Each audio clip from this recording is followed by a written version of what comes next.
A pergunta de US$ 1 milhão sobre a verdadeira causa das doenças é: qual é ela? E por que há tantas pessoas doentes? Eu gostaria de tratar dessa pergunta e, ao fazê-lo, vamos analisar as duas teorias mais comuns na medicina de hoje sobre a verdadeira causa das doenças. Eu as chamo de as duas Gs, a teoria dos germes e a teoria dos genes. Vamos começar analisando a teoria dos genes. Está nos genes. O que são os genes? Para entender isso, precisamos ir ao DAC, Distrito Administrativo Central do Corpo Humano, que funciona no interior das células. Então, vamos desenhar a célula. Dentro dela, no próprio núcleo da célula, está o DNA. O que é o DNA? É o código genético que determina você e eu. A altura, a cor da nossa pele, do cabelo, se é liso ou ondulado, a cor dos olhos. E temos 23 cromossomos da nossa mãe e 23 cromossomos do nosso pai. Em 1993, a manchete de muitos jornais foi a descoberta do segredo da vida. Watson e Crick, dois cientistas, conseguiram desvendar o DNA. Por que disseram que foi descoberto o segredo da vida? Porque acharam que agora que podiam desvendar o DNA, poderiam agora descobrir a verdadeira causa das doenças. Isso foi há 63 anos. Será que estamos perto de conhecer a verdadeira causa das doenças? Será que as pessoas estão melhores de saúde? Eu diria que não. Estamos ampliando os hospitais. A indústria de serviços de saúde em cada país é talvez uma das que mais movimentam dinheiro. Custa muito dinheiro. A indústria das doenças é bem grande. Gostaria de sugerir que desvendar o DNA não nos fez aproximar-nos da verdadeira causa das doenças. O DNA é algo fascinante, pois se o entendêssemos, ele daria uns 2 metros de comprimento. Está todo enrolado no meio de toda a célula. Na verdade, nem toda célula. Os glóbulos vermelhos não têm DNA, é a medula óssea que as produzem. Mas toda célula está constantemente sendo refeita de acordo com o DNA, de acordo com o código genético dentro de cada célula.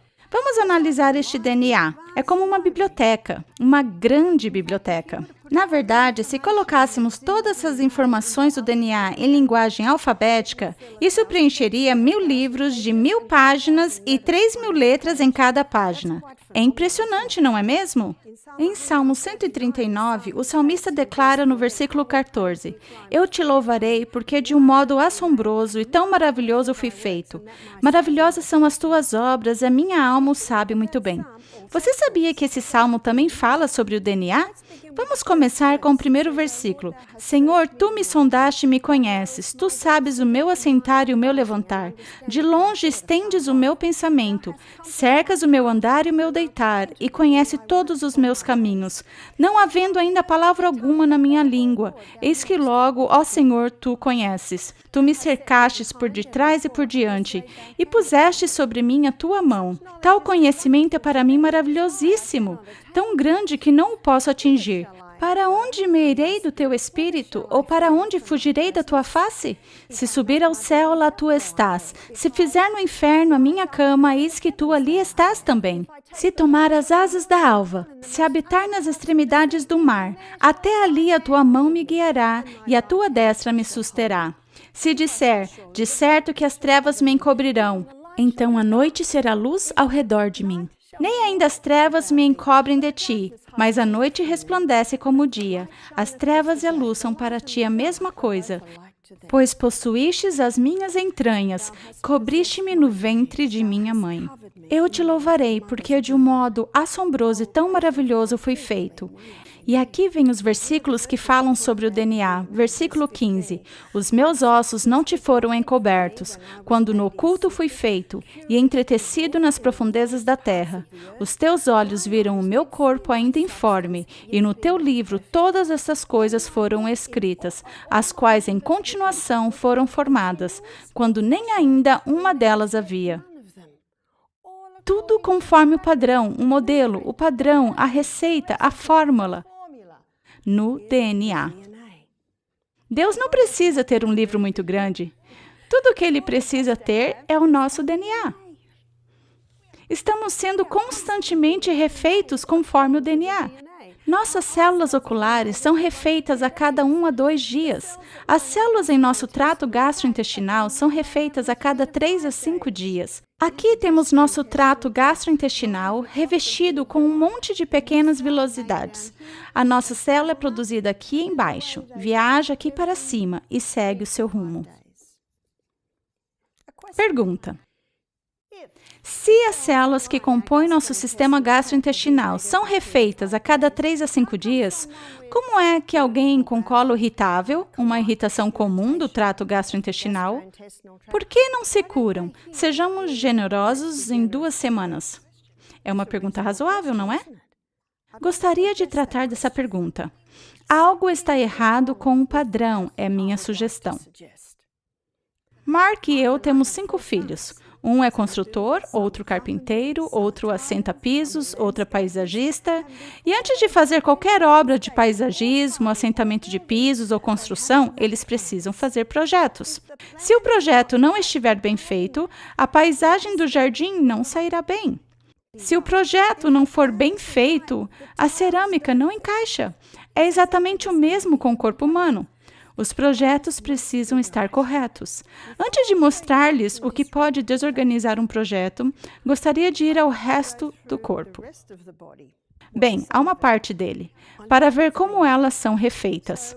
Temos uma nova pele a cada mês, e é por isso que trocamos de roupa, lavamos os lençóis, tomamos banho todos os dias, porque nossa pele está sendo constantemente substituída. Temos um novo fígado a cada 6 semanas. Temos novos ossos a cada 3 meses. Estamos sendo constantemente refeitos conforme o padrão, conforme a fórmula.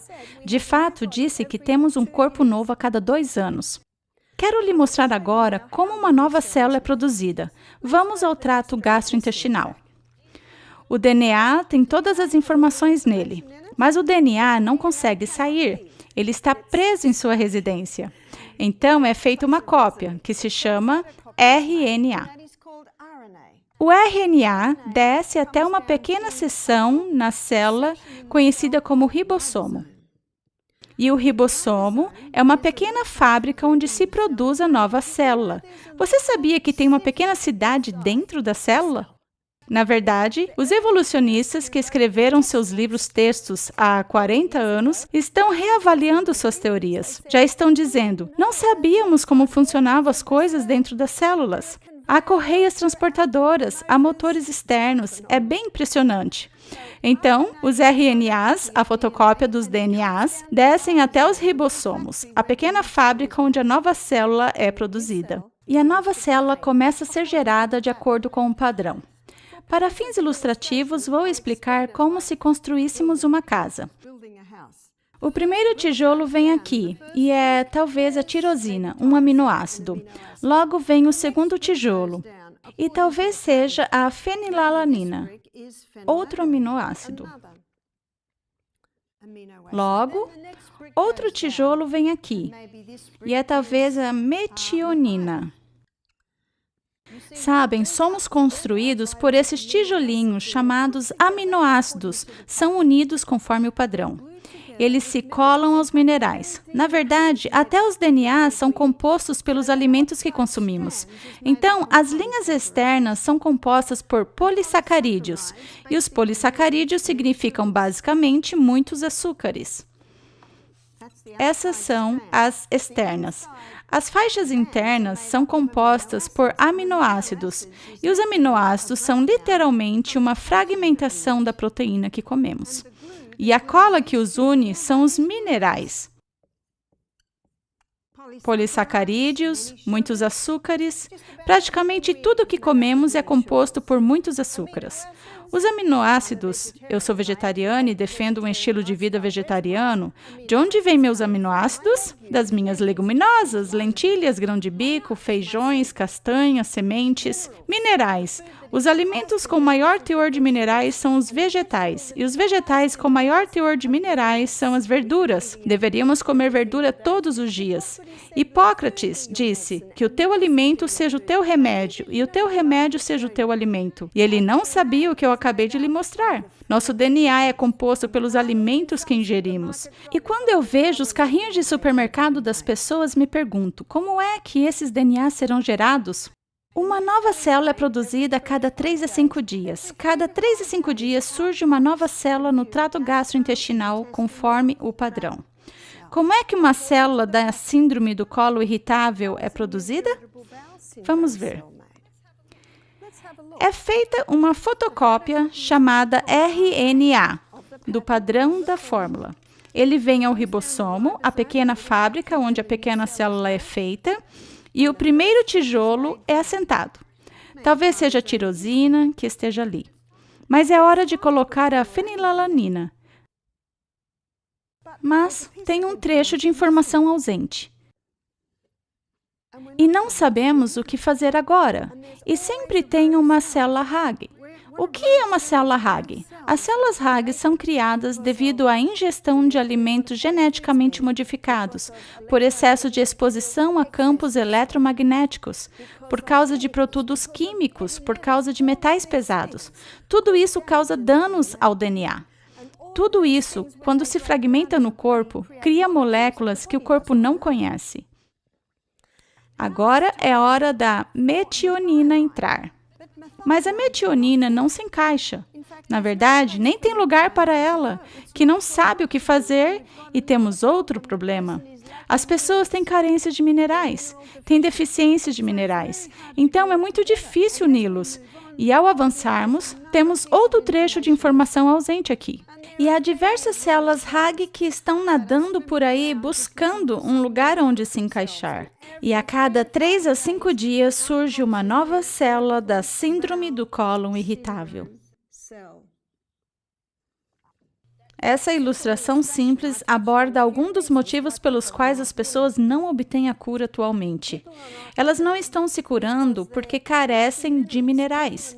Não estão se curando porque carecem de aminoácidos. Não estão se curando por causa de danos ao DNA. E é isso que eu gostaria de tratar agora. O que está causando danos ao DNA? A terceira lei da dinâmica de Newton declara que para toda ação existe uma reação equivalente em sentido oposto. Provérbios 26:2 declara: a maldição sem causa não virá. Todos deveríamos ser detetives particulares. Jó 29:16 declara: as causas de que eu não tinha conhecimento inquiria com diligência. Essas duas palavrinhas de 3 letras deveriam estar sempre em nosso vocabulário. Por quê? Deus nos deu um cérebro inquiridor que quer saber por quê. E se não encontramos a causa, jamais teremos a cura. Então vamos analisar o que causa danos ao DNA. Número 1.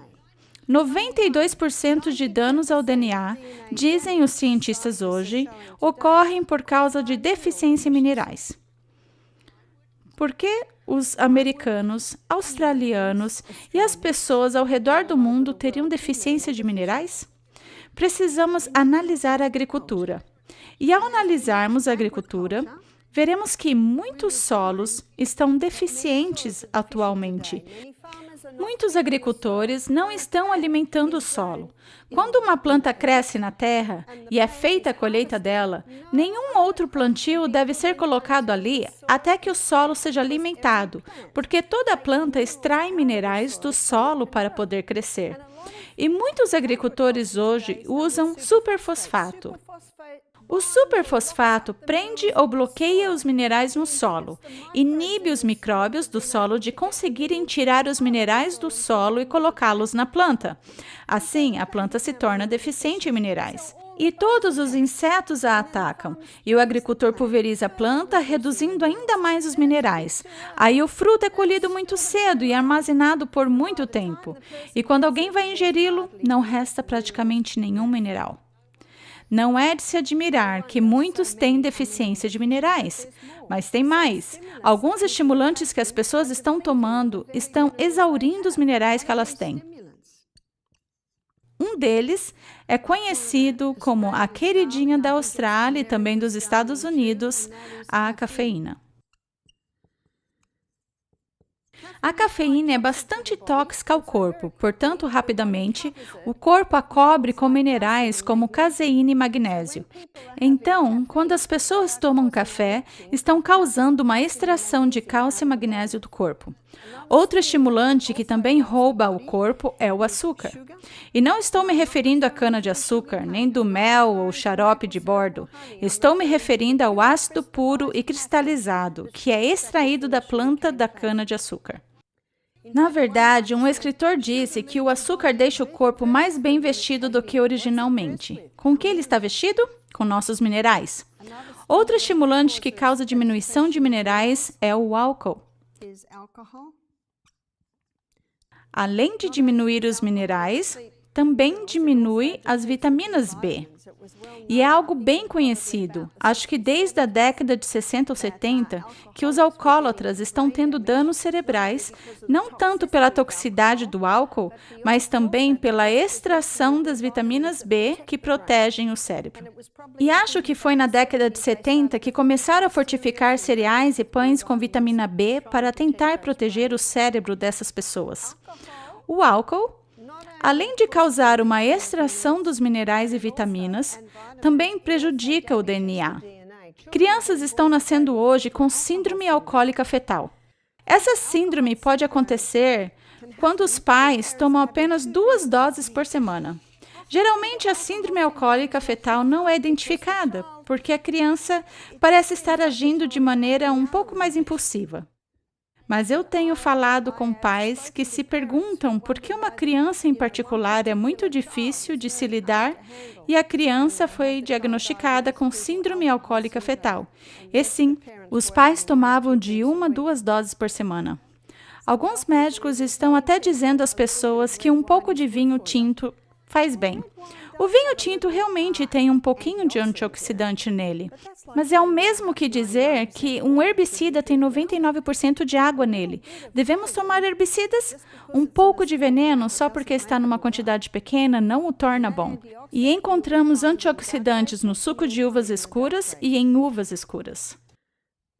A cafeína também pode danificar o DNA, pois interfere com os neurotransmissores da mente. Você pode ter um casal, um toma de 1 a 2 xícaras de café por dia, talvez uma Coca, ou nos Estados Unidos, um Dr. Pepper. Eles podem gerar uma criança com tendência a transtorno de déficit de atenção e hiperatividade, e até mesmo doenças mentais devido aos hábitos de cafeína. Estamos vendo crianças atualmente contraindo diabetes numa faixa etária muito precoce. Não tem estado no planeta tempo suficiente para danificar tanto assim seu pâncreas. Mas devido aos hábitos de açúcar de seus pais, esses pais transmitem um DNA defeituoso aos seus filhos. E pelo fato de a criança ter um DNA defeituoso, ela pode estar propensa a desenvolver diabetes numa idade precoce. Então, o álcool não somente remove os minerais e algumas vitaminas, mas também estão prejudicando o DNA. Outro estimulante que está causando danos é o tabaco. Crianças que nascem de pais fumantes têm menos alvéolos nos pulmões, têm buracos em formato de colmeia que unem os alvéolos. Não estou falando do fumo na gravidez. Isso sim é perigoso, pois cada baforada daquele cigarro torna aquela criança deficiente naquela fração de segundo de oxigênio, e isso é perigoso. Estou falando sobre os hábitos de estilo de vida dos pais, antes mesmo da concepção, que darão um DNA defeituoso aos seus filhos. O que também causa danos ao DNA são os alimentos geneticamente modificados. Alimentos geneticamente modificados ocorrem quando o DNA de 2 espécies diferentes se unem. Digamos, o DNA de um marisco do Atlântico e o DNA de um tomate, esperando que isso crie um tomate que crescerá no gelo. Mas, na verdade, não cria. Há uma grande área cinzenta que não se conhece ainda. Os alimentos geneticamente modificados podem causar câncer, porque os alimentos geneticamente modificados podem adulterar o seu DNA. E o que é o câncer? A mutação dos genes. Por quê? O que está causando a mutação dos genes? O presidente Putin, da Rússia, sancionou uma lei, acho que no ano passado, dizendo que qualquer pessoa que cultive ou venda alimentos geneticamente modificados devem ser considerados um terrorista. Ele mesmo está doando terras aos russos que concordarem em cultivar alimentos de maneira orgânica, não modificados geneticamente. É incrível! Infelizmente, na Austrália e nos Estados Unidos, não se lê num produto se ele é geneticamente modificado ou não. Mas se você comprar alimentos orgânicos, você pode ter cerca de 99% de certeza de que não foi geneticamente modificado. Sabe, se um agricultor orgânico usar semente geneticamente modificada, ele perde seu status de orgânico. Produtos químicos. É bem conhecido o fato de como os produtos químicos podem prejudicar o DNA. Eles são tóxicos, são citotóxicos, ou seja, tóxicos das células, tóxicos aos próprios DNAs dentro das células. E tem uma área que nem sempre é vista como produtos químicos, mas que se trata da maior indústria química no mundo, que é a indústria farmacêutica. A tragédia da talidomida é um lembrete assustador do efeito das drogas sobre o DNA. É por isso que é importante que rapazes e moças, antes de conceberem, estarem cientes do que afeta o DNA deles. Um escritor alega que os pais são os engenheiros genéticos de seus filhos. A maioria das pessoas não percebe que os seus hábitos de estilo de vida atuais podem afetar seus genes e, consequentemente, os genes que transmitem aos seus filhos. É interessante que em Salmo 139 diz que os meus ossos não te forem cobertos quando no oculto fui feito e entretecido nas profundezas da terra. Os teus olhos viram o meu corpo ainda informe, as quais em continuação foram formadas. Meu corpo ainda informe, meu próprio DNA, não está perfeito hoje. Todos nascem com um DNA defeituoso. Mas temos boas notícias. A genética carrega a arma, mas é o estilo de vida que aperta o gatilho. Todos podemos ter e achamos que todos temos um DNA levemente defeituoso em algumas áreas. E como sabemos qual é o DNA defeituoso, só o nosso corpo dirá. Mas não precisamos jamais apertar o gatilho. Minha mãe morreu aos 51 anos de idade, aleijada numa cadeira de rodas com artrite reumatoide. Eu tenho uma arma carregada, mas não vou puxar o gatilho. E ao percorrermos esta série de palestras, vou mostrar a vocês como vocês não precisam puxar o gatilho. Trata-se de uma área de grande interesse, provavelmente nos últimos 15 anos, chamada epigenética, que é o efeito que o nosso estilo de vida tem sobre os nossos genes. Vamos continuar falando sobre o que causa danos ao nosso DNA. Excesso de exposição ao campo eletromagnético. Eu digo excesso porque somos um povo elétrico. Tem uma centelha de eletricidade em cada célula do nosso corpo. E talvez o maior campo eletromagnético que temos seja a luz solar. E precisamos da luz solar. E sabemos que se tivermos muita luz solar, nossa pele se queima. É por isso que digo excesso. Estamos na era da tecnologia. E como amamos a tecnologia? A tecnologia permite que você, não importa onde você mora no planeta Terra, ouça o que eu estou falando. Eu amo a tecnologia. Já estou há 2 semanas e meia longe de casa e toda noite eu confiro meu e-mail. E tem uma senhora que tem bebês gêmeos e um deles está tendo muitos problemas com a alimentação. E eu posso conversar com ela. Como amamos a tecnologia. Antes, tínhamos que andar com caixas e malas de livros. Agora, dá para ter tudo num Kindle ou num iPad. Mas é a exposição excessiva a ela. Tenham muito cuidado com o quarto em que dormem. Nós passamos 1/3 de nossas vidas ali. Tenha o cuidado de recarregar seu computador, celular ou iPad no quarto ao lado. Ou, se não houver outro quarto ao lado, no quanto mais distante do quarto. Cuide para não ter uma exposição muito próxima. Tivemos um senhor que veio ao nosso programa e disse: eu não posso entrar em sua sala de conferências se houver o Wi-Fi ali. Ele disse: eu não posso entrar se houver telefones sem fio. Os telefones sem fios têm praticamente o mesmo campo elétrico que você encontra nos micro-ondas. Então, vou lhes contar o que aconteceu com esse senhor. A história dele é a seguinte. O nome dele é Peter e tem uma história interessante. O carro dele estava na garagem há algum tempo com as janelas abaixadas. E estava chovendo muito. Finalmente, quando regressou meses depois, havia mofo. O mofo é um veneno tóxico. Então, já temos aqui um gás venenoso entrando em seu corpo. Logo, ele limpou isso com água sanitária.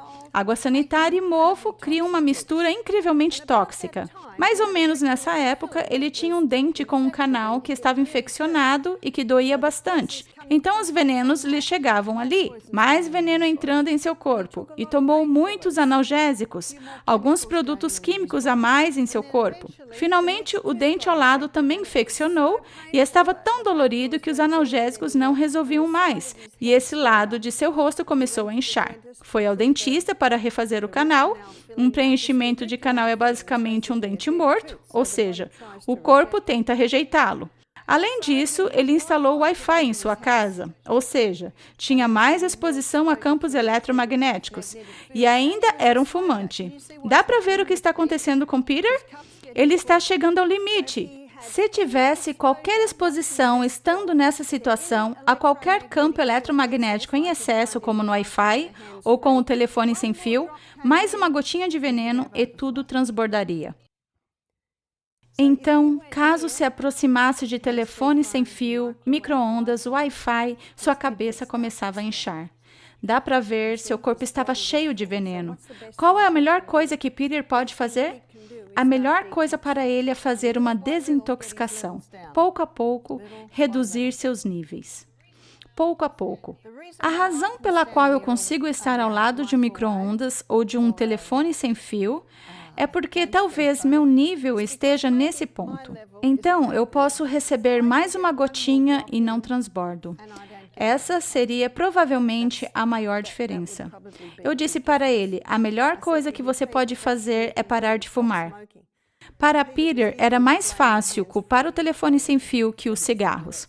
Basicamente, isso é o que chamamos de sensibilidade química. Há um aumento gradativo. E vocês viram todas as coisas que listamos. Tenham muito cuidado com as crianças, para que não estejam muito próximas à TV. Tenham muito cuidado com as crianças, para que não tenham muita exposição à tecnologia. É uma boa ideia que as crianças façam por merecer cada minuto. Elas arrumaram o quarto, lavaram a louça, lavaram o carro? Está bem. Depois de 3 horas de trabalho, podem ter 15 minutos no computador. Se fizerem por merecer cada minuto, isto vai ajudar a reduzir sua exposição. Além de receberem exposição excessiva ao campo eletromagnético, mas seus olhos estão tendo muita exposição a uma distância curta. Então, os músculos dos olhos não estão se desenvolvendo de maneira equilibrada. Devemos passar mais tempo contemplando as montanhas, disse o antigo oftalmologista, que de fato olhando tudo de pertinho. Outra coisa que causa danos ao DNA são os fungos. Na natureza, os fungos conseguem se unir ao DNA de outras plantas para se reproduzirem, como o líquen, o musgo, numa árvore. Ele se une ao DNA. É basicamente uma ocorrência de modificação genética nas plantas. Também vemos que os fungos se unem ao DNA de algumas criaturas. Tem o caracol. Nós sabemos que isso acontece porque a anteninha deles duplica de tamanho e com cores brilhantes. Será que os fungos podem fazer isso nos seres humanos? Trata-se de uma área de estudo muito interessante e está se tornando mais comum hoje em dia. Infelizmente, a medicina não está muito feliz com a conexão entre fungos e doenças, porque medicamentos, infelizmente, são feitos com fungos. Vou mostrar-lhes. Micro-organismos. É o que os fungos são, micro-organismos. Não se pode ver a olho nu. Só se vê por meio de microscópios, mas é um ser vivo. E os micro-organismos estão em todas as partes. No ar que respiramos, em nossa pele, em nossas orelhas, nossos olhos, nas plantas, no pó da terra. E sempre que ocorre um dano celular, esses micro-organismos têm a capacidade de mudar de função. Vou mostrar como. Florence Nightingale, uma enfermeira muito famosa, saber disso. Pediram-lhe que fosse a Scutari, onde ocorreria a Guerra da Crimeia. Então, os soldados ingleses e franceses estavam lutando contra os russos. E um jornalista da Inglaterra foi ao hospital, que estava na parte baixa do Mar Negro. Na parte alta do Mar Negro, Crimeia. Na parte baixa, Scutari, onde estava o hospital. E estes são os números do hospital. 50% dos homens jovens que entravam naquele hospital morriam. Então, ele voltou à Inglaterra e escreveu um artigo. Nós criamos nossos jovens para apodrecerem nesse hospital? Então, o governo britânico rapidamente enviou Florence Nightingale e 35 enfermeiras para Scutari para ver o que elas podiam fazer. Mas os médicos disseram, vocês não vão entrar aqui.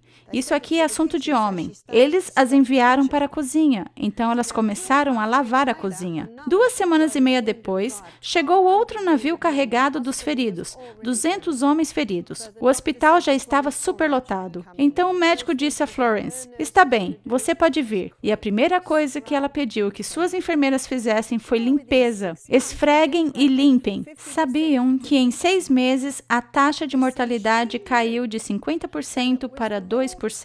Ela sabia que eram aqueles pequeninos coletores de lixo. Foi o que um microbiólogo me falou que eram. Nós os chamamos de coletores de lixo. E é o que fazem. São a equipe de limpeza do planeta Terra e seu nome é bactéria. É o que ela é. É o que ela faz.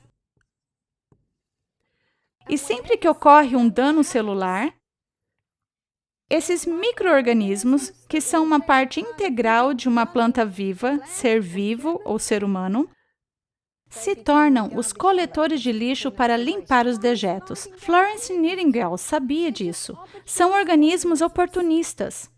E o que ela fez foi fechar a torneira para que não houvesse nada mais que eles pudessem fazer.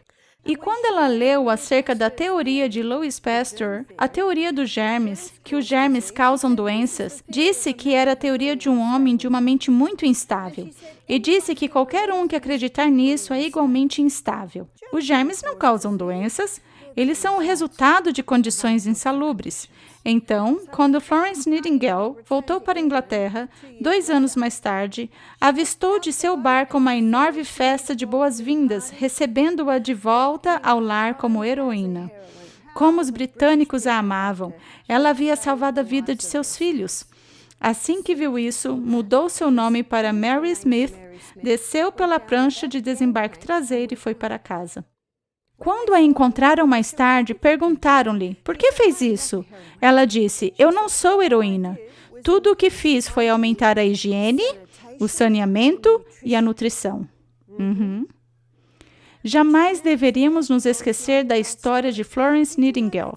Sabiam que foi por isso que todas as doenças da infância foram varridas? Pelo aumento da higiene proposta por Florence Nightingale, ou seja, a higiene pessoal. Tomar banho todos os dias, lavar as roupas diariamente. Não há lugar para esses rapazinhos aqui viverem. Aumento da higiene, saneamento da casa. Os ambientes de estar precisam estar limpos. E nutrição. Como podem ver, pelo que lhes mostrei com o DNA, o corpo não consegue se curar a menos que receba os requisitos básicos, os materiais de construção básicos, para que o corpo seja reconstruído, seja curado. Isso já é o básico do senso comum. Vou mostrar-lhe um gráfico. Você verá esse gráfico nas revistas de medicina, mas nunca o verá nos jornais. Aqui temos todas as doenças da infância: cachumba, sarampo, rubéola, difteria, coqueluche, pólio. Todos descresceram por causa do aumento de higiene, saneamento e nutrição proposto por Florence Nightingale. Quase chegando aqui, às vezes 80%, às vezes 90%, às vezes 100% varridas, antes da introdução das vacinas. Temos outro gráfico para hoje. Qual é o outro gráfico? Transtorno do déficit de atenção e hiperatividade. Epilepsia. Autismo. Mal de Koch. As crianças não morrem mais de doenças infecciosas atualmente, por causa do aumento em higiene, saneamento e nutrição. Essa é a verdadeira razão pela queda nessas doenças na infância. As crianças estão morrendo hoje, estão sofrendo danos hoje em dia por causa das neurotoxinas que existem nas vacinas. Em 1998, as companhias farmacêuticas foram forçadas a parar de adicionar mercúrio, que é timerossal, nas vacinas, devido à clara ligação entre autismo e as vacinas, especialmente as com timerossal. Isso quer dizer que hoje as vacinas são seguras? Não, ainda há neurotoxinas. Tem o formaldeído e o alumínio. É assustador. Então, voltemos ao ciclo da vida, que é o que eu estou desenhando para você aqui. A bactéria é algo que evolui dos micro-organismos, mudam para a forma de bactérias sempre que há um dano celular e se tornam os coletores de lixo. À medida que o ambiente muda, elas mudam. Agora se tornam as exterminadoras. Qual o nome delas? Seu nome é leveduras e fungos. É o que são. É o que fazem. Quando o ambiente muda, elas mudam. Agora se transformam em papa-defuntos. O que são os papa-defuntos? Ora, elas se livram de coisas mortas. Acho que as conhecemos. O nome delas é mofo, e não demora muito após o estágio de mofo que a matéria agora é devolvida ao pó. Em Gênesis 3,19, a Bíblia diz que viemos do pó, voltaremos ao pó. Somos pó. Em Salmo 103, o salmista, falando de Deus, diz: Ele conhece a nossa estrutura. Lembra-se de que somos pó. É o ciclo da vida. Eu desenhei para vocês aqui o ciclo do carbono. Há uma lei fundamental da ciência que declara: nada se cria, nada se perde. Tudo apenas se transforma. Muda de forma conforme o ambiente. Tomemos o caso de uma macieira. Uma flor se desenvolve na primavera, sob a ação de micro-organismos. Logo, uma maçã se desenvolve a partir da flor, sob a ação do micro-organismo. Mas a maçã não está pronta para ser comida. Está amarga. Precisamos esperar até amadurecer. Como ela amadurece? Sob a ação dos mesmos micro-organismos. Ninguém come a maçã. O que acontece com a maçã? Ela apodrece sob a ação dos mesmos micro-organismos. É uma unidade selada. Elas se transformam conforme o ambiente. Vou lhes dar outra ilustração. A mamãe galinha está sentada sobre 10 ovos. Eu venho e pego um ovo e o agito com violência. Coloco-o de volta sobre a mamãe galinha. Volto 2 semanas e meia depois e ouço: piu, piu, piu. Os pintinhos estão saindo dos ovos. Onde está o ovo que eu agitei? Já viram o que a mamãe galinha faz com ele? Ela o empurra para fora do ninho. Por quê? Porque cheira mal. Esses animais, que não são mais frangos, já são galinhas ou galos adultos, não têm um cérebro muito grande. Mas ela sabe que o mau cheiro significa que tem um problema com aquele ovo. E quando esses estágios estão ativos, o cheiro é bem ruim, não é? Sabem que eu acredito que todos deveríamos ser nossos próprios médicos e precisamos ouvir as nossas sensações do corpo: dor, coceira, desconforto e cheiro. O cheiro nos diz que tem algo errado ali. Ela expulsou aquele ovo para fora do ninho por causa do mau cheiro. Havia alguma coisa errada. O que foi que eu fiz ao agitar aquele ovo? Eu criei um enorme dano celular. E quando criei um enorme dano celular, os micro-organismos que teriam sido parte do desenvolvimento daquele pintinho tiveram que trocar de uniforme, por assim dizer. Vestiram suas luvas de borracha e aventais e se tornaram a equipe de limpeza, os coletores de lixo. Quando o ambiente mudou, eles se transformaram. Agora eles são os exterminadores. Quando o ambiente mudou, eles se transformaram. Agora são os papa-defuntos, até que finalmente o ovo agora é pó. É o ciclo da vida. É o ciclo do carbono. Eles são os artistas no ciclo da vida. Eles são os atores no ciclo da vida. É essencial entender isso para conhecer a verdadeira causa das doenças. Sabe, Louis Pasteur só tinha parte da teoria. Os germes causam doenças? Deveríamos nos perguntar, por que eles estão ali? E lembrem-se, eles são só organismos oportunistas. É por isso que Florence Nightingale disse que Louis Pasteur era um homem de mente muito instável. Germes não causam doenças, eles são o resultado delas. Um contemporâneo da época de Louis Pasteur, chamado Anthony Béchamp, ele conhecia a verdadeira causa das doenças. Ele disse, os germes não causam doenças, eles são o resultado das condições insalubres. Mas todos preferiram dar ouvidos a Pasteur, porque Pasteur disse, coitadinhos, vocês estão doentes. O invasor os deixou assim. Pegue esse remédio para matar o invasor. Nenhuma menção do fato de estarem a noite inteira numa festa, nenhuma menção do fato de não estarem ingerindo alimentos nutritivos e não estarem tomando água suficiente. Dá para ver porque a teoria dos germes e a teoria dos genes são comuns. Elas tiram toda a responsabilidade do ser humano acerca do que está acontecendo dentro deles. Esses organismos são meramente oportunistas e se não encontrarmos a causa central, jamais encontraremos uma cura. Não é de se admirar que Ellen White tenha dito na página 127 de Ciência do Bom Viver.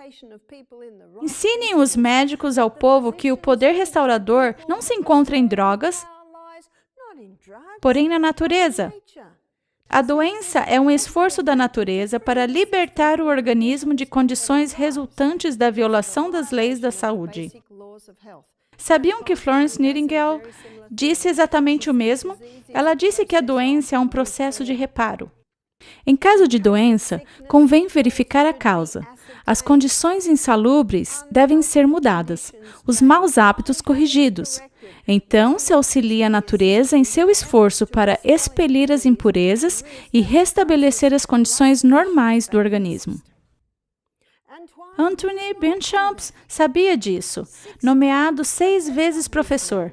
No seu leito de morte, 9 páginas foram lidas, 9 páginas inteiras acerca de suas realizações na vida.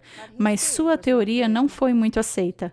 Ele dizia que os germes não causam doenças, mas são o resultado delas. Um dia, ele pegou um gato morto, envolveu-o num recipiente hermeticamente fechado e voltou 3 meses depois. Abriu o recipiente e, sim, estava cheio de pó. Um recipiente hermeticamente fechado. Na Austrália, se um cuco morre, um pássaro-cuco, os cães selvagens vão lá mordificar, os corvos, outros cucos podem também mordificar. Escaravelhos, vermes surgem, as moscas varejeiras depositam suas larvas. Todos esses abutres ajudando a levar a matéria de volta ao pó.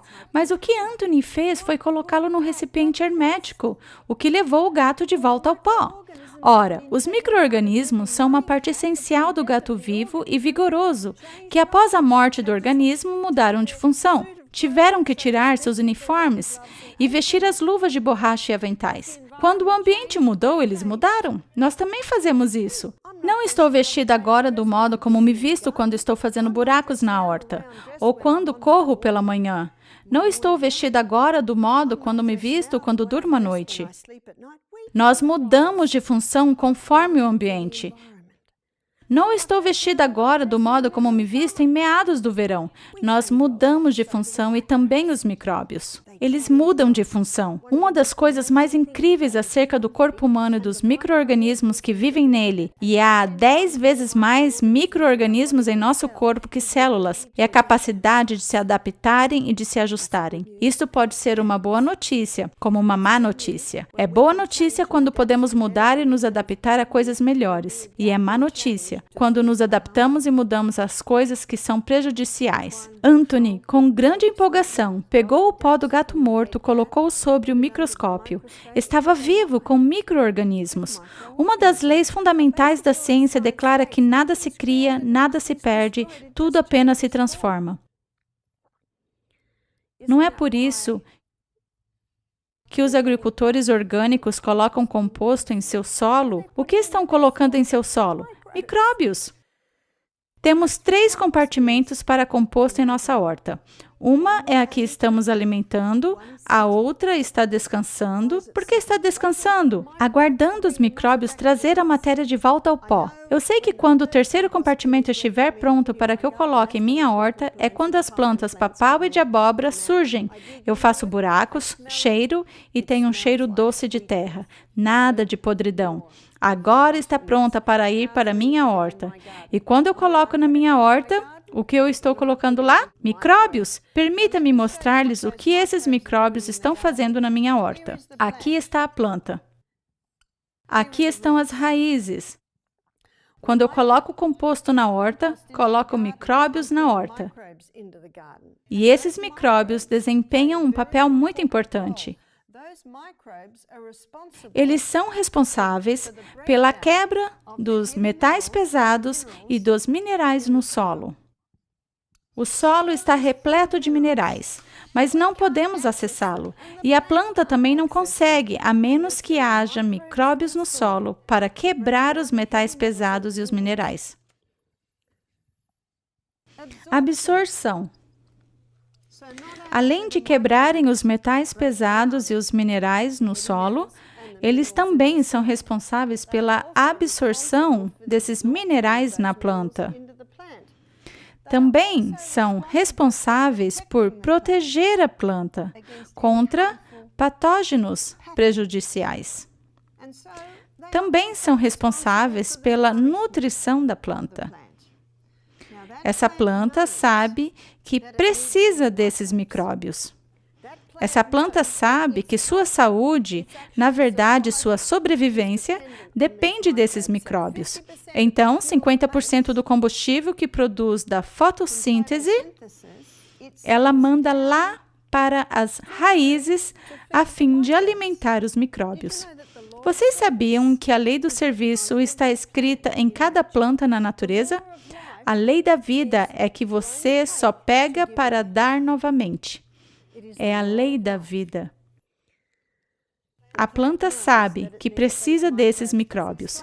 Isso explica por que alimentos cultivados de maneira orgânica têm um conteúdo nutricional mais elevado em comparação com alimentos não orgânicos. Pelo fato de os agricultores orgânicos alimentarem o solo para obter micróbios, para que suas plantas se alimentem pelo que fazem os micróbios. Agora quero levar tudo isso a um lugar que talvez vocês nunca tenham levado. Quero levar tudo isso ao trato gastrointestinal. Há 10 vezes mais micro-organismos em nosso intestino que células no corpo. E quando estávamos no útero, lembram-se dos Salmos? Os meus ossos não te foram encobertos, quando no oculto fui feito, e entretecido nas profundezas da terra. Nosso intestino estava estéril, e quando nascemos, fomos literalmente banhados com micro-organismos da nossa mãe. No ano passado, na Austrália, Catalyst, um programa de documentários, produziu um documentário intitulado A Reação do Intestino e entrevistaram um obstetra que disse: "Sempre pensei que Deus havia cometido um erro ao colocar o canal de nascimento e o ânus tão perto um do outro. Porque, disse ele, quando aquele bebê novinho nasce, não queremos que ele tenha nenhum contato com o que está saindo do ânus. Na verdade, há 40 anos, provavelmente, quando a mulher estivesse no último estágio do trabalho de parto, ela sempre recebia um enema para tentar limpar tudo, a fim de não haver nenhuma contaminação." O obstetra disse: "Agora sabemos que é um design perfeito, pois quando o canal de nascimento se alarga, o ânus se alarga, o bebê nasce, o ar toca o rosto do bebê e a primeira respiração que ele tem... com que esse ar está carregado, com micro-organismos do canal ao lado, que é o ânus. Um design perfeito, pois quando o bebê respira esses micróbios, eles formam uma parede espessa e resistente ao redor das pequenas vilosidades que reveste trato gastrointestinal. Uma parede espessa e resistente. Em seu livro Intestino e Psicologia, a doutora Natasha Campbell McBride mostra claramente a importância desses micróbios. O que eles fazem agora? São responsáveis pela quebra final de nossos alimentos. São responsáveis pela absorção de nosso alimento do intestino para a corrente sanguínea. Sabem, tudo que entra em nosso trato gastrointestinal ainda não faz parte de nós até que se quebre em substâncias minúsculas absorvidas pelo sangue, só então torna-se parte de nós. A Bíblia diz que o sangue é a vida da carne. Outro escritor chama o sangue de o rio da vida. Está transportando sangue. Quer dizer, o sangue está transportando o oxigênio, está transportando a água, os nutrientes, está transportando os glóbulos brancos, tudo isso para o DAC, o Departamento Administrativo Central do Corpo Humano. Essa parede espessa e resistente composta de bactérias, 2 delas são permanentes, conhecidas como Lactobacillus acidophilus e Bifidobacterium. Há trilhões ali. São responsáveis pela quebra final de nossos alimentos. São responsáveis pela absorção de nossos alimentos. São responsáveis por proteger nosso sangue contra qualquer micróbios prejudiciais que podem entrar no intestino. São responsáveis por nutrir essas pequenas células. Lembram das células que são refeitas a cada 3 a 5 dias? A doutora Natasha Campbell McBride chama esse lugar de creche. E as novas células viajam por aqui e vão embora. A força e a integridade dessa pequena célula depende de ter sido nutrida por essa flora intestinal. Hipócrates disse que o teu alimento seja o teu remédio e que o teu remédio seja o teu alimento. Mas ele disse algo mais. Ele disse, toda doença começa no intestino. Então, o que causaria um colapso nessa flora intestinal? Vou lhe mostrar. Os antibióticos. Pílulas anticoncepcionais. Drogas estatina. Cortisona, prednisona. Tudo isso compromete a flora intestinal. E quando se tem uma flora intestinal comprometida, agora temos um comprometimento na quebra final de seus alimentos. Agora temos um comprometimento na absorção dos alimentos para o sangue. Agora você perdeu sua proteção. Essa é sua fronteira, proteção. Todo tipo de coisas ruins podem entrar aí agora.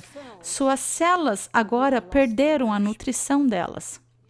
Dá para ver os problemas que estão surgindo devido ao que está acontecendo no intestino? Uma compreensão do que são micro-organismos. Uma compreensão acerca do papel que desempenham. Um papel muito importante no corpo humano. Uma compreensão do que as prejudica. Uma compreensão de como podemos desenvolvê-las e uma compreensão de como elas se adaptam e se ajustam. A Staphylococcus aureus não causa medo no coração de muita gente se tem que ir ao hospital? A Staphylococcus aureus é uma ilustração de uma bactéria que se adaptou e se ajustou tanto que nada mais consegue detê-la.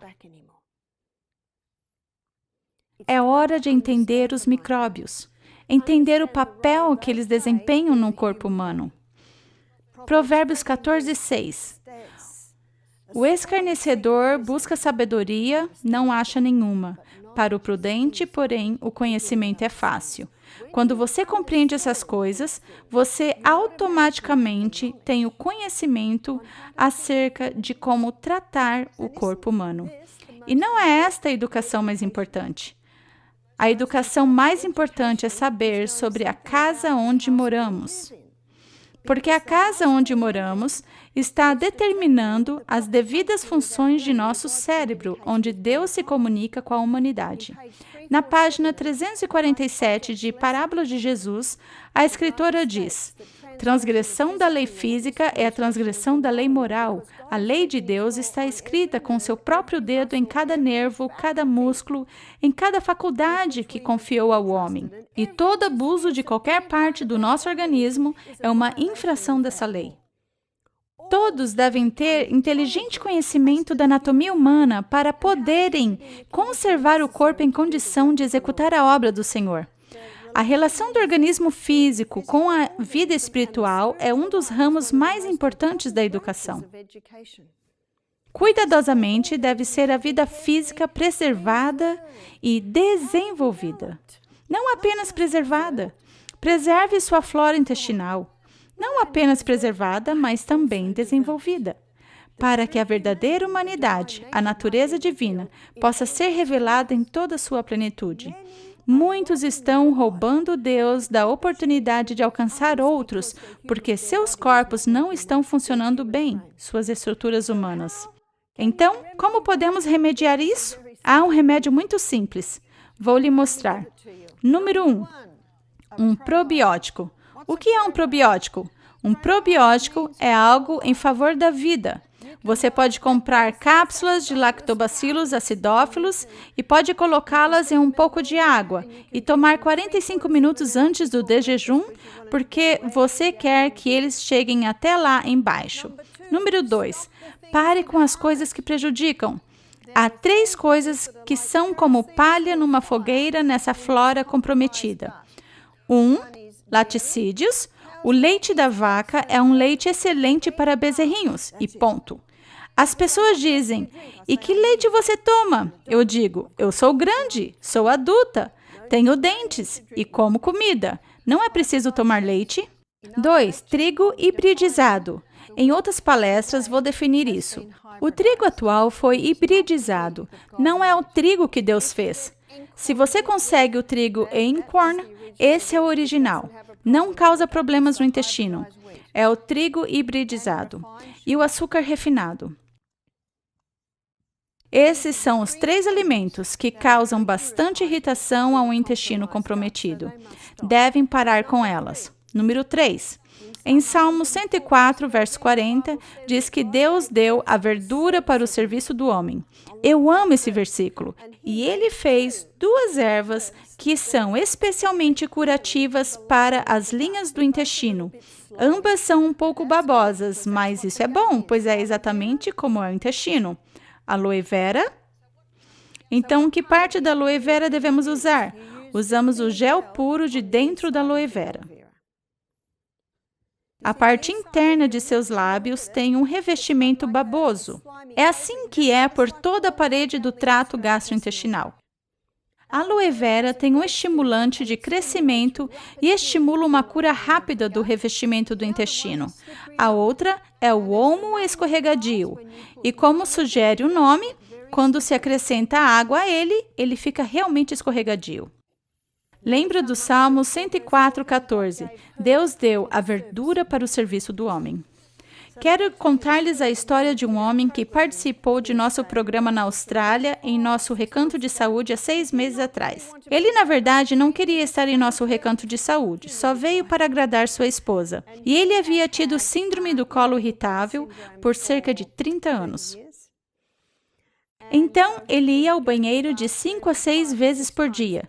Disse-me que fazia uma caminhada matinal pela praia e sabia onde estavam todos os banheiros, porque costumava fazer pelo menos 3 paradas em sua caminhada matinal de meia hora. Ele tomava remédios controlados, os médicos lhe haviam prescrito os remédios e não havia nada mais a fazer. O que ele comia? Ele amava leite, queijo, trigo, tinha trigo no jejum, almoço e jantar, e amava biscoitos de açúcar. Essa era basicamente sua dieta, e também comia carne. Quando soube disso, ficou muito surpreso. Então, em nosso recanto de saúde, não servimos nada de laticínios, nem trigo hibridizado, nem açúcar refinado. Dei-lhe olmo escorregadio 4 vezes por dia, 8 horas da manhã, meio-dia, 6 horas e logo antes de dormir. No segundo dia, ele me disse, eu não sinto nenhuma dor em meu cólon. Disse, eu quase me esqueci da sensação de não sentir nenhuma dor. E não há mais sangue em minhas fezes. Ele era um homem muito feliz. Lembram do motivo pelo qual ele veio? Só para agradar a esposa. E nessa primeira entrevista, quando ouviu disso pela primeira vez, achou interessante, mas não estava muito disposto a mudar. Mas em nosso recanto de saúde, ele amou a comida. Todos amam a comida, mas não havia comida que irritava. Ele entrou num domingo e voltou para casa no outro domingo pela manhã. No sábado de manhã, ele veio falar comigo e me disse, acabei de fazer uma caminhada de 1 hora sem ter que buscar um banheiro. Ele me disse, meus movimentos intestinais caíram de 6 ao dia para 3. Ele disse, não tenho mais dor, não tenho mais sangramento Na quarta-feira, eu o aconselhei. É sua escolha, não tenho autoridade sobre os seus medicamentos, mas se eu fosse você, por causa dos resultados que está tendo, você poderia começar a reduzir alguns de seus medicamentos. Acho que ele estava usando 3 tipos diferentes de medicamentos. Com cortisona, é preciso deixar bem aos poucos. Ele foi para casa como um homem muito feliz. E no domingo de manhã veio falar comigo e disse: "Eu vim aqui sem vontade de mudar. Mas estou mudando agora. Vou voltar para casa e fazer isto porque estou muito empolgado. Em uma semana, tive mais resultados que em 30 anos de medicamentos. Sabe, Deus projetou o corpo humano com a capacidade de se curar. E irá se curar. Uma palavrinha de 2 letrinhas, se você lhe der as condições corretas, ele irá se curar. É por isso que é tão importante obter um conhecimento da estrutura humana e como mantê-la numa condição necessária para fazer a obra do Senhor."